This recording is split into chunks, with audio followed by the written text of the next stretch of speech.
Salvete discipulae, ecce de quadro adversationis logici traditionalis lexio, a me, Magister Ioannis Harold, donatus. Yeah, I'm sure you guys would love it if I did the entire logic lesson in Latin. Nevertheless, I will continue in our ordinary speech. This lesson is going to be a review of the square of opposition in preparation for a quiz, the quiz that we were supposed to take this week. It's going to be coming out next week on the Google Classroom. The 7th grade, you'll get it on Monday. 8th grade should get it on Tuesday. So we'll review square of opposition. The quiz is going to be on chapters 6 and 7. Yeah, same thing. That's on the square of opposition. So let's review first off the basics of opposition itself. So what is opposition? Opposition is a relationship between things which are themselves opposite. So it's a relationship between opposite things. Specifically, propositions are opposite when one of the propositions affirms and the other denies the same predicate of the same subject. So we have different quality, that's our affirmative or negative, but the same S and P. That's important because if we don't have the same S and P, we're not talking about the same thing. So let's do some examples. So our first two here are opposing. Let's look at our first pair. All cats are black. Some cats are not black. Those are opposing because we have our same S and P, talking about cats and they're being black. But one is saying that they are and one is saying that they are not. All right, and our second one is the same. Our S and P are dogs and bark, but the first one says that they do, the second one says that they do not. What about our second ones down here? These ones are non-opposing propositions. All cats are black and no dogs are black. Why are those not opposing? That's because we don't have the same S here, right? We're talking about dogs and cats, so they're not opposing propositions. Our last one here, all dogs bark and some dogs bark. We have our same S and P, but they're actually kind of agreeing with each other. One's saying that they do, and another one is saying that they do.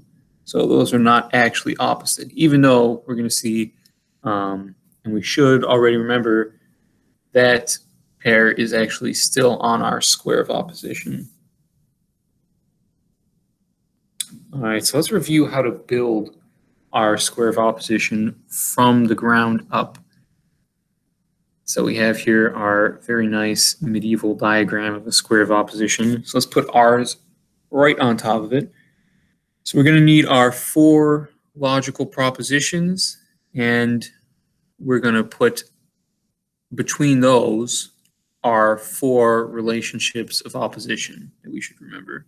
So first off, we have to divide, figure out where the propositions go. We have to divide them by the quality and the quantity. Right, so our quality and our quantity, and we get our 4 sections, and we put in our propositions according to the quality and quantity for that section. So we have our affirmative universal proposition here. So that would be our all S is P. All right, and then we just continue on with those. So that's the positioning of them, and then we know this pretty well by now. We can just use our abbreviated letters that we should remember. All right. So once we have that, we can get rid of all those lines and the actual propositions. All we really need are the letters in the right order. Now we can start putting on our actual relationships onto there. So let's start with our first relationship. It's the relationship of contradiction. So we had our 2 pairs of contradictories here. We had our A and O and our I and E. Let's see, why are those contradictory? Contradictory statements are those which differ in both quality and quantity. So if we start with our A over here, we have universal affirmative. So we need to differ in quality and quantity. So let's change the quality. So that brings us over onto this half. And let's change the quantity. And it brings us down here. So that's our A and our O. Same thing with the I. Change the quantity. We come up here and change the quality. Over here to the E. So we have two pairs. A and O and I and E.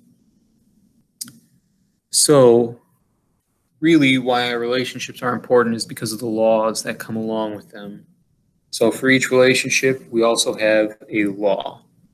There's our first relationship, so we have our first law of opposition. What does it say about contradictories?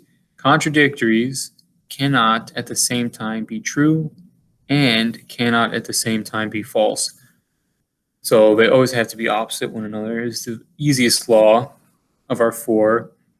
You just know contradictories are always opposite. So they cannot both be true. So if our contradictory statements are all triangles are black and some triangles are not black, that would be our A and our O. So let's make the first one true. If the first one's true, all triangles are black, and we have them right here, our three black triangles. Is there any way that we could imagine that some triangles are not black is also true? No, can't do it, because all three of them have to be black. We'd have to change one of them to make the second proposition true, and then that makes the first one false, right? So if we change some of these to make this one true, then this one's false. So if we make this false, this one's true, this one's false, this one's true, they can't be the same either way. All right, let's move on to our second relationship. This is our relationship of contrariety. That's our A and our E. So what are contraries? Contrary statements are those that are both universal but different qualities. So that's our A and E are our universal statements. They differ in quality. One affirms, the other denies. What's our law? They can't both be true. They could both be false, but they can't both be true. Right, so the same propositions. If the first one's true, obviously the second one has to be false. But if the first one's false, the second one could also still be false, right? As long as some of the triangles are black and some are not black, then both of our universal statements are false. All right, so the contradictories can't both be true and can't both be false. Contraries can't both be true, but they can both be false. All right, our third relationship is our subcontraries. Mess this up here. Subcontraries, that's our I and our O. All right, so sub means underneath, like a submarine is under the water. So contraries is the surface of the water. The subcontraries are underneath. All right, that's how we can remember. I and O are subcontraries are underneath A and E, which are our contraries. Why are they under? It's because they're both particular. Subcontrary statements are both particular and differ in quality. So that's how we get them to be down here underneath our contraries. What is our law? Subcontraries cannot be false, can't both be false, but they can both be true. So that is the exact opposite of the law we just gave, right? Could both be true right there, just like before, as long as some are and some are not, then they're both true. So some triangles are black, some triangles are not black. There's no reason they couldn't both be true logically. Right? Can't both be false though.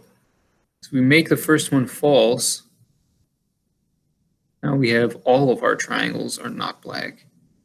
So are at least some of the triangles not black? Right, so they can't both be false. All right.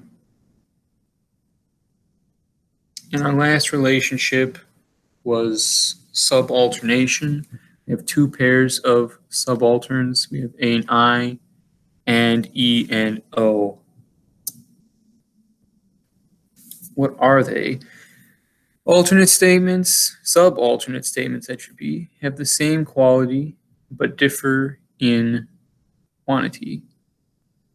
So that's our A and I, our E and O. What does that mean? Based on what we said about opposite, they're not actually opposite one another, right? But they help us to fill out, the truth and falsity of the square. So we put them on there anyway because they're useful. They help us because they have their own rule, like the other relationships. This one, if you remember in the book, was kind of complicated, but we could summarize it simply as truth goes down in the square and falsity goes up. And besides that, we can't say anything about it. So if we know all triangles are black is true, then we can see truth goes down, right, like this, so that we know that the particular statement, the I, is also true. So if A is true, I is true. If I is false, A is false. Or if O is false, E is false. Right?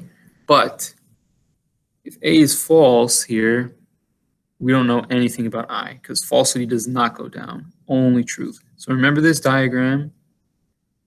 This diagram helps us to remember this rule pretty easily. All right. So that is our whole square of opposition, all four of our relationships. So using that, we can use the diagram to its fullest potential. Like I said, we're going to have the quiz on the square of opposition next week. You're going to want to be able to, you're going to want to know the names of the relationships and their laws, how to build a square, what it looks like, and you're going to want to be able to to go from one of these propositions being true or false and figuring out as much as you can about the rest of the propositions in the square. I'll also have a practice worksheet assignment that you can do to practice that before we do the quiz. Should be up there right now. All right. Valete et memento discipulae, si fore vis sanus, ablue sepe manus.